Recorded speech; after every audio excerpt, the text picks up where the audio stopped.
Uphumelele neminyaka u-31 wasendaweni yasemakhaya eMpophomeni akasekho emhlabeni. Kusolakala ukuthi ubulawa umlisa abethandana naye. Lo mlisa lo akukhona owokuqala esolakala esigamekweni esicishe esifane nalesi. Awami amazwi ngingasho ukuthi umaligadi kahle kahle lo mpolo. Kuthiwa uPhumelele ubesanda kubuyelana naye lo mpolo emva kokuba behlukana isikhathi eside. Kushuthi bake bahlukana kahle kahle base bebuyelana ngoba sekwenzeka sona lesigameko lesi.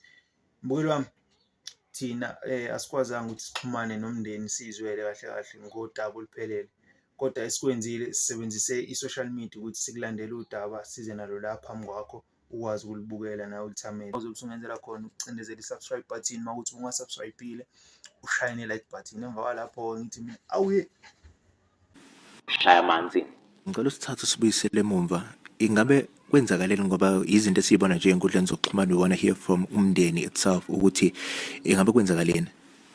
Okay, into eyenzakile ezuphume umuntu ohlala eThekwini ngenxa yomsebenzi, right? So bekuba umuntu esithintana naye nje njalo njalo nje sixhumana nje sonke insuku isikhathi esiningi. Into eyenzekile kulokhu uphume esigcina ukukhuluma naye ngoLesine.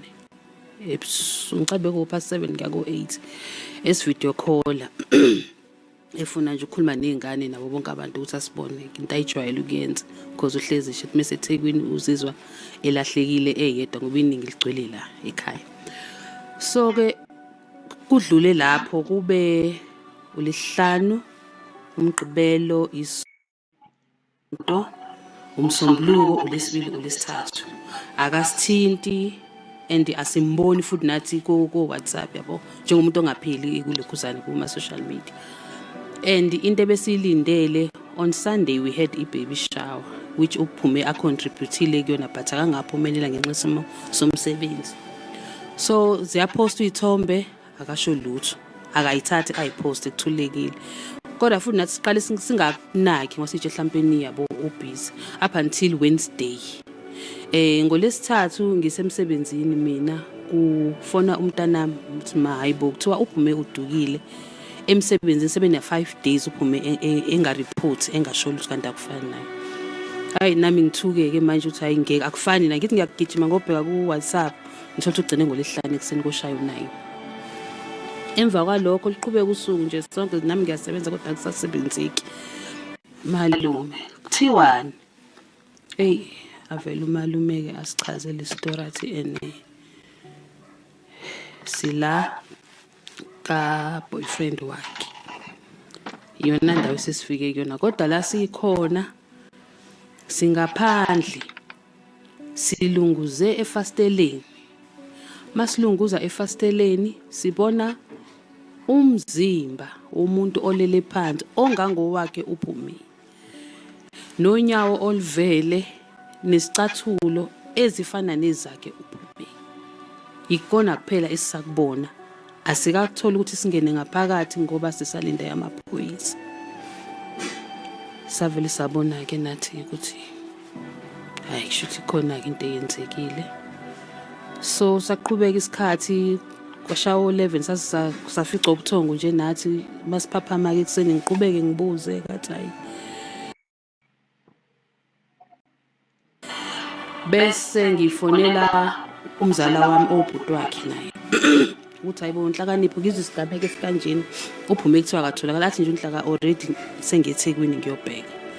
Hayi ngithi kulungile so lokho sithintana ke bese emva kwaloko isikhashana ngifonela umalume ngizwa kusho kanjena kwenzakala nathi malume nohlesi sabheke khona elekhuzane eThekwini ke. Uma bebheke khona ngithi kulungile lo nginithinta ke nje ikhathi mayiqhubeka. Hayi ngifike ngempela nale ekhaya ngabo past 5 ngibuye emsebenzini. Hayi ngiphinde ngimthinte malume kuhamba kanjani athi malume no okwamanje sisase police station siyovula icala lomuntu olahlekile. Okay hayi ke ngiphinde ngithule futhi ngithi hayi ngizobuye ngibathinte futhi. Uma sengimthinta seko mhlawumbe so 10 malume kuthiwani malume kuthiwani avela umalume ke asichazele istory athi sila ka boyfriend wakhe. Yona ndawo sesifike kuyona kodwa la sikhona singaphandle silunguze efasteleni. Masilunguza efasteleni sibona umzimba womuntu olele phansi ongangowakhe uPhumi, nonyawo oluvele nesicathulo ezifana nezakhe uPhumi. Ikona kuphela esisakubona, asikathola ukuthi singene ngaphakathi ngoba sisalinda yamaphoyisa. Savele sabona-ke nathi ukuthi hayi kushuthi khona-ke into eyenzekile. So saqhubeka isikhathi kwashawo 11 safica ubuthongo nje nathi masiphaphama-ke ekuseni ngiqhubeke ngibuze kathi hayi shawo 11 safica ubuthongo nje nathi masiphaphama-ke ekuseni ngiqhubeke ngibuze kathi hayi bekuyena.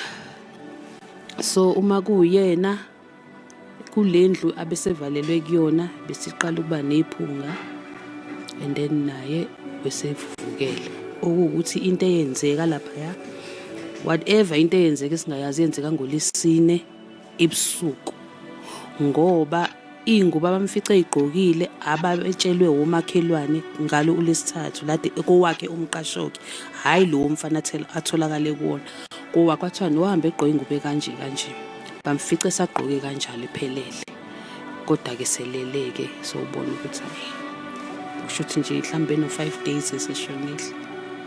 So yona into nje kwamanje Akusona njalo ukuthi ke yini eyabangwa benomfana angazi. Esisayazi ke ukuthi ke kwenzeke njalo ukuthi ke yini eyabangwa benomfana angazi. so umuntu osolakalayo kusona lesi sigameko uMahlekisani wakhe. Yes, njengamanje uyena uMahlekisani wakhe ngoba ebantwini ahamba kubona wahamba ebatshelile emqwasheni wakhe wabatshela usaya kabani sovashela iboyfriend yakhe. And nasemsebenzini bebazi ukuthi ngazi angiqondi kahle kuthiwa ngathi wathatha ileave noma wenza kanjani.